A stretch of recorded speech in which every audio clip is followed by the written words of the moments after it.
Nigel Farage has offered himself in the national interest as a sort of bridge between the Labour government and the president-elect. It could be a really important relationship. So I asked the Defence Secretary, John Healey, should they use Nigel Farage as a Trump charmer?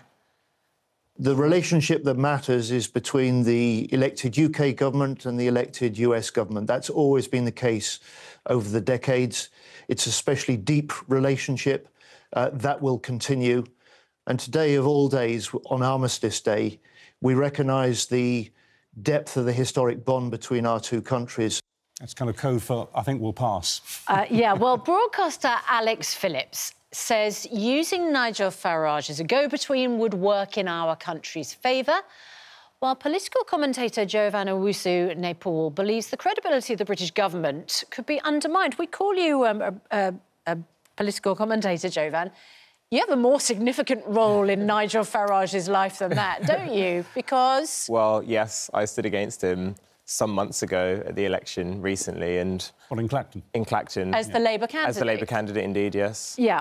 And so what do you think, then, about the MP for Clacton, who beat you at the election, possibly being some kind of ambassador for the UK over in the States? Yeah, well, the first thing is he's the MP in Clacton, and that's the thing that I think is most important. Your job as the MP is to champion your community, your constituency, your country, and then your party. And I think, as I found on the campaign, there were many people who needed an active constituents MP who was going to work for them, and I don't think it's really appropriate that he's going around whining and dining, setting that to one side, just supposing he wasn't the MP for Clacton, just say he wasn't an MP. Let's come back to the main question. Do you think he would make a good ambassador to the Donald Trump administration? No, particularly with the Labour government. I think it's really important that we have people who share common principles and values with the people of each respective country, and I think we've got someone who is quite self-interested, dare I say, and I think he doesn't champion the interests of this country. As we can see, he's not in Clacton all the time. He's over in the United States, and he's got a really important job to do, and I just wonder how much he's going to be able to do that. Interesting. From Alex Phillips, overseas. Do you want to declare any special political interest here? I was Nigel's right-hand woman for a long time and, of course, was a Brexit Party MEP. Yeah. So I know him better than anyone. Exactly right. But would he be abdicating his responsibilities in Clacton? Is he already doing that by being over at Trump's rallies? No, I mean, look, we want to play an audit game of what are the party leaders spending what amount of time in their constituencies we can. This, to me, seems like a particularly personal attack against Nigel because that's what people like to do. He always made it clear to everybody he would spend some time in America during the election cycle. And do you know what? A brilliant boon for Britain. The leader of the free world, who is a man who doesn't work in conventional terms, who puts a lot of store by deals and personal relationships, happens to be really good friends with someone who's in our UK Parliament, who has said to our government, look, I want to help. So are you saying that Farage, because of that personal friendship, could effectively bend the president's ear? Yeah, of course. In a way that another ambassador simply wouldn't have the same leverage? Yeah, I think that's absolutely right. I think we have seen the way that Donald Trump is. I think he sets a lot of store, like I said, about these sort of close personal ties, dealing on a one-to-one basis. You know, our royal family in times of crisis have been used in that guise as well. There's always going to be the machinery of state underneath, OK? Negotiations between Whitehall and between the White House. That's always going to be the case in hand here. And you've got one administration having to cooperate with another. But on particular issues where it might take that personal touch, I mean, Nigel is somebody that Trump listens to. And it's far better, I think, Nigel saying, look, I want to be in lockstep with the government. I want to help you guys by opening the door and saying, I'm not going to have sidebars that go against what your agenda is. Let me work with you because I'm the one with his ear. Yeah. I just don't think that countries should be determined by personalities. I mean, there are many people living on both sides of the Atlantic, and what's going to happen is you're going to have two quite pompous and provocative characters who are going to be shaping global affairs. I just don't think that's right. As we talk about the special relationship is based upon common values, common interests, a collaborative approach, strategic allegiances. Except that Donald Trump didn't mention the special relationship at his rally.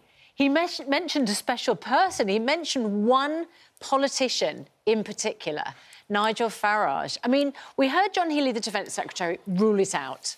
Thanks but no thank thanks. God. I think you say thank God. Well, I just think it's really important that we kind of defeat this kind of rise of global populism where personalities are determining... But you've just seen it victorious in America. You do have an extremely, however much you think of it, an extremely personable American president. It is about the politics of the personal. And then their effectiveness to deliver for people around the world and across their own countries, I think, is a second question.